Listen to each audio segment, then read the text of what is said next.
Do you want to know if something you're planning on doing is wrong? Attempting to drive home after having too much to drink, molesting your stepdaughter, stealing top secret documents and storing them in your desk at home. This video presents a theory of wrongness, a theory that, if accurate, will help to distinguish between right and wrong actions. I'm going to defend the following account of wrongness. An act is wrong if and only if people generally have many and strong reasons to give all others reasons not to do acts of that type, and few reasons not to. To illustrate the ideas that I'll be presenting, I'll be using an example of drunk driving. Is drunk driving wrong? Well, do people generally have reasons to give everybody reasons not to drive while drunk, and few reasons not to? Given the tendency of drunk driving to kill and maim others and destroy their property, anybody who doesn't want to be killed or maimed, or have their property destroyed, or have somebody they care about, such as their best friend's 2-year-old son, killed or maimed by a drunk driver, has reasons to give everybody a reason not to drive while drunk. So yeah, drunk driving seems to be wrong. When I say that drunk driving is wrong or immoral, I'm saying that people generally have many and strong reasons to give all others reasons not to drive while drunk, and few reasons not to. So what does this mean exactly? Let me first look at the concept of having a reason. I'm going to use what is generally known as a neo-Humean theory of reasons. If this theory didn't originate with the philosophical writings of David Hume, it at least was inspired by those writings. On this account, to have a reason to do something is to have a desire that would be served by doing it. So, for example, I seem to have somewhere acquired an aversion to pain. If I put my hand in a hot fire, I would experience pain. I don't like pain. Therefore, I have a reason not to put my hand in a hot fire. Now, this same aversion to pain also gives me a reason to give other people reasons not to do things that could result in my being in pain. If I can get others not to do things that might cause me pain, then I experience less pain. It's a rather simple formula. I also have desire-based reasons to avoid death or injury, or to have my property destroyed. I have desire-based reasons to prevent my friends and family from death or injury, or other destructive losses. All of these desires give me reasons to give other people reasons to avoid doing things that could cause me, my friends, my family to suffer death or injury or other catastrophic losses. And these reasons are reasons to give other people reasons not to drive while drunk. But my desire alone isn't sufficient to make something wrong. I have desires that would be fulfilled if everybody gave me all their money. But I have to admit it's not wrong for others to keep their money. For drunk driving to be wrong, I can't be the only person who has reasons to give other people reasons not to drive while drunk. It must be the case that everybody, or at least nearly everybody, has reasons to give other people reasons not to drive while drunk. Maybe, perhaps, there are a few people who have no such reason, but that shouldn't matter. Something doesn't become permissible simply because a person comes into existence who doesn't care. So what matters for moral wrongness is that people generally have reasons to cause everybody to have reasons not to drive while drunk. So then, next question. How do you give other people reasons not to drive while drunk? Well, you make it the case that they have a desire that would be served by not driving while drunk. And how do you do this? Well, there are two ways. One way to create reasons for others not to do something is to create external sanctions. In plain English, this is legal and social penalties. Threaten to take away their driving privileges, fine them, lock them in prison. These types of laws give everybody a reason not to drive while drunk. Generally, it's considered that the harsher the penalty, the stronger the reason. But in fact, things turn out to be a bit more complex than this. We'll set those complexities aside for the moment. Still, this is the general idea. Drunk driving is wrong suggests that people generally have a lot of strong reasons to threaten those who drive while drunk with social and legal penalties. The second way to get people not to do something is to create internal sanctions. These are feelings of guilt or shame or a simple aversion to performing acts of a particular type. Many people, perhaps most people, who choose not to drive while drunk aren't responding to external sanctions. They wouldn't drive while drunk even if they knew they couldn't get caught, because they have an internal aversion to even potentially being the cause of somebody else's suffering or death. When we condemn drunk driving as wrong, when we show our contempt and disgust for those who would impose such risks on others, we help to promote this internal sanction against drunk driving. Generally, when we talk about external sanctions, we're talking about the law. And when we talk about internal sanctions, we're talking about morality. Generally, this isn't a hard and fast distinction here. Now, there's one feature of both external and internal sanctions that I want to shine a spotlight on. External and internal sanctions are used to create reasons not to perform actions of a particular type. Laws, for example, apply sanctions against those who perform a certain type of action: drunk driving, running a red light, theft, rape, murder, and the like. And internal sanctions also target acts of a particular type, typically the same type of acts listed above. What this means is that an action is wrong because it is an action of a particular type, and people generally have reasons to give people reasons not to perform acts of that type.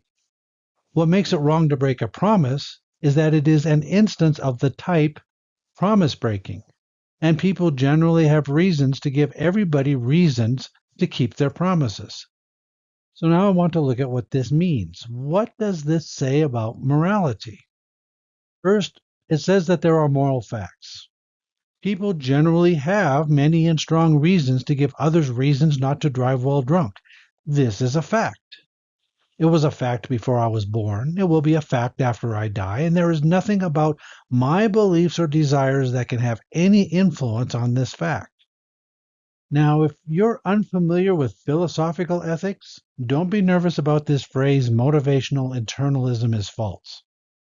I take the phrase motivational internalism to be a thesis where professional academic philosophers messed up their understanding of morality.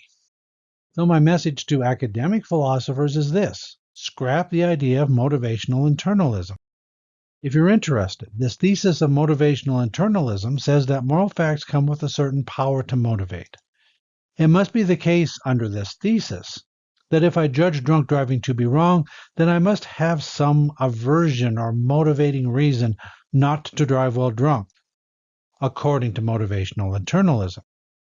However, I can judge that people generally have reasons to create reasons in others not to drive while drunk, even if I have no reason to avoid driving while drunk.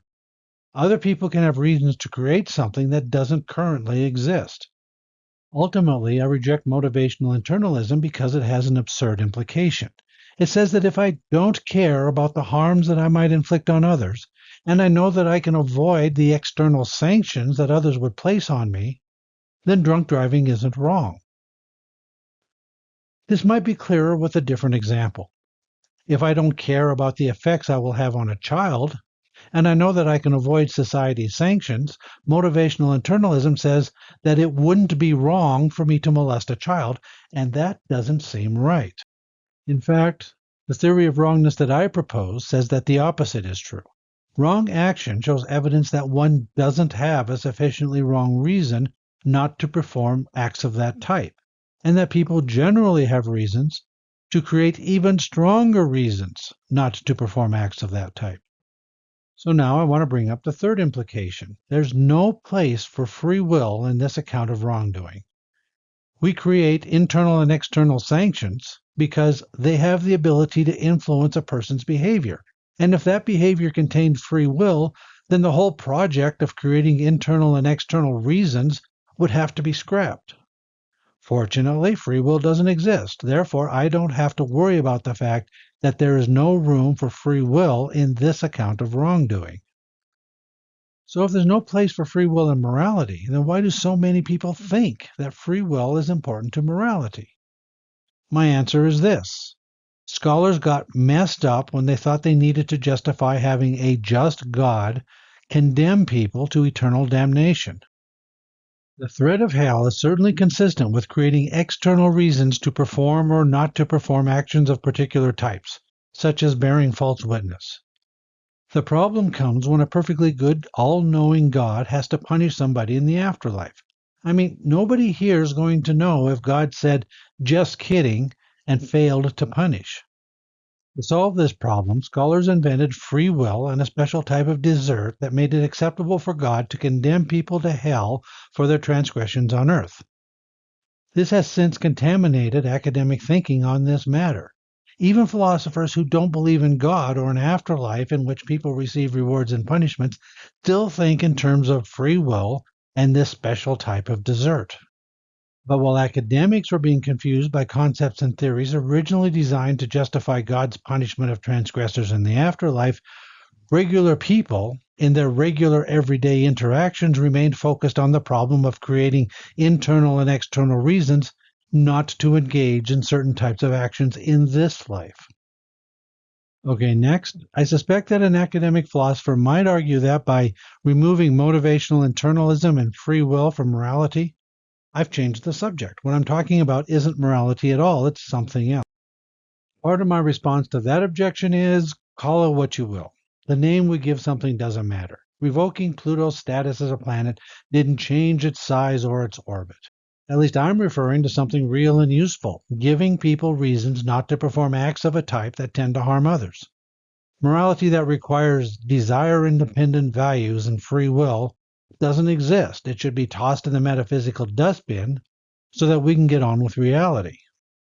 A second part of my answer is that this really is morality. The best theory of wrongness is the theory that best explains and predicts our use of the concepts and its relations to other concepts. And I'll give you a couple of examples. We tend to divide actions into three moral categories. There's that which is obligatory, that which is prohibited, and that which is neither. Drunk driving is prohibited, and people generally have reasons to give everybody a reason not to drive while drunk. We have reasons to promote an aversion to taking or damaging the property of others without their consent. So these types of acts are prohibited. People can do other things, but not that. On the other side, for example, promises create obligations.